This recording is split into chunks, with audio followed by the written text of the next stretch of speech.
Again, it was Monday, my day off. Again, I sat for hours weaving through my thoughts and emotions to understand where my life was taking me. Again, I got no answers. I still remember it was back in the 1990s and life was otherwise good: food, movies, and adventure.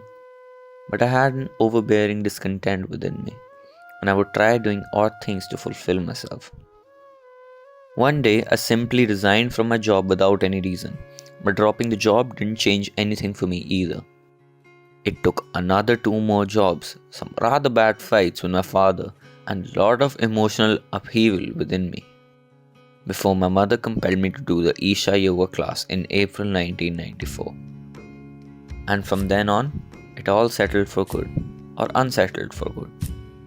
Soon after the class was over, I began volunteering on every Sunday for the Isha classes that were happening in Tamil Nadu in those days.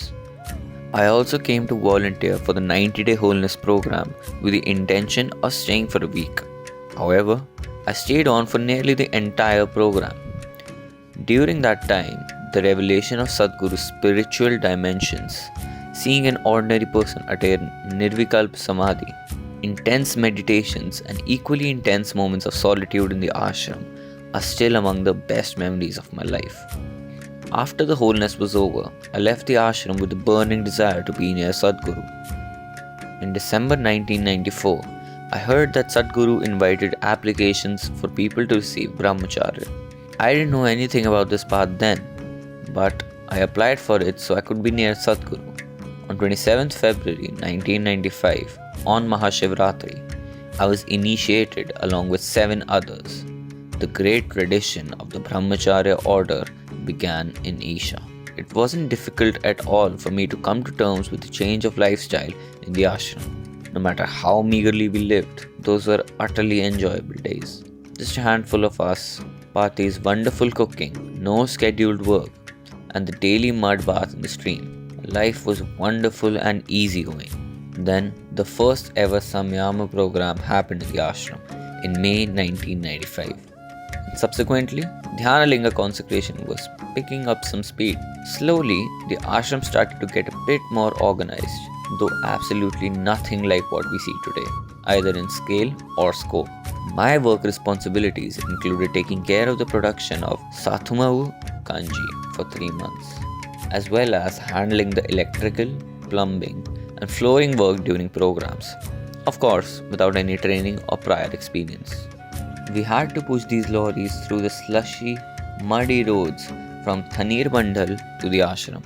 The helpers on the trucks got off the truck while we pushed it, but many times they would refuse to walk after us through the slushy road.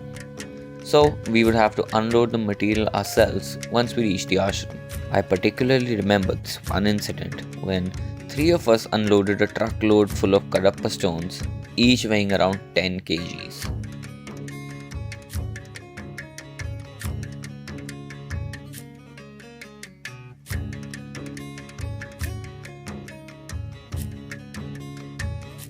It was around June 1996 when the Dhyanalinga stone arrived in the ashram. Then after 1 to 2 months, all the residents were called one night to gather around the linga. The linga was laid horizontally on a sand bed. Sadhguru applied vibhuti to the linga and made a big circle with the vibhuti around the sahasrar. We were chanting Om Namah Shivaya with closed eyes. At some point, Sadhguru clapped, as he normally does to raise our energy. A few days later, we had a look at the linga and saw a crack travelling through it. On a closer look, it seemed like a hairline crack in the linga. We informed Sadhguru and he came immediately with me to check. Then he asked Srinivasan Anna to tell the suppliers to send someone to check the crack further. Some experts came from Chennai. 2 days later, they confirmed that the hairline crack would not extend further or damage the stone in any way. It was only 2 years after the consecration of Dhyanalinga in a satsang that Sadhguru spoke about the crack. He said that to avoid the linga cracking at the time of consecration, he cracked the linga in the initial stage itself, just with a clap during the process. When the linga was erected later, the cracked portion was at the back of the linga. This is where it is even now.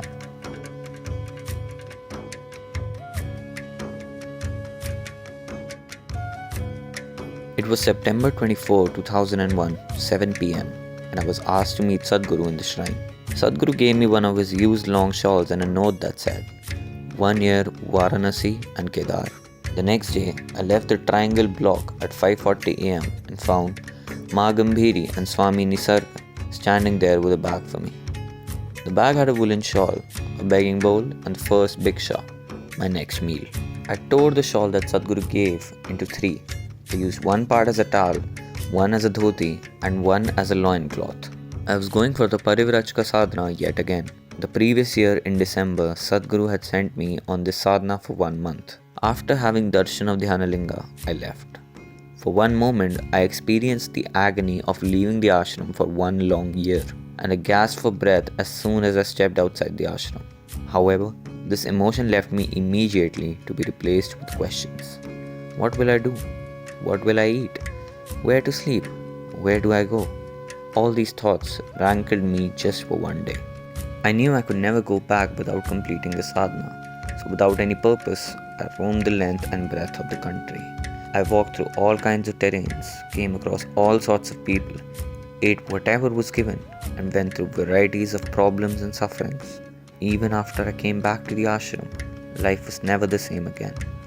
I first went to Varanasi and then visited the Bhojpur Linga near Bhopal. I visited Mahakal in Ujjain.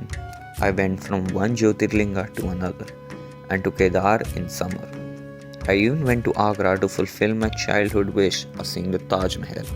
I truly tasted what it was like to be a wandering sadhu.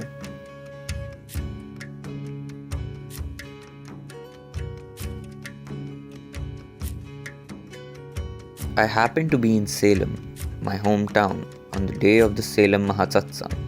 This was after 11 months of wandering. I stayed on the ground, watching the preparations.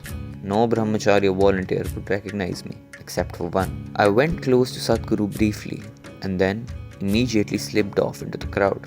However, a volunteer came behind me and then gave me a packaged dinner. Just a few years previous to that, I had lived in that town in the comfort of my home.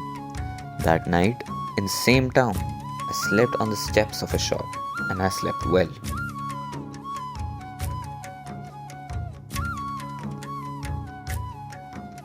Enlightenment is not my goal.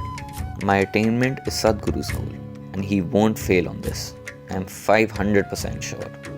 I don't have to worry on this account. I wish this is not my last birth, and I come back just to be around Dhyanalinga.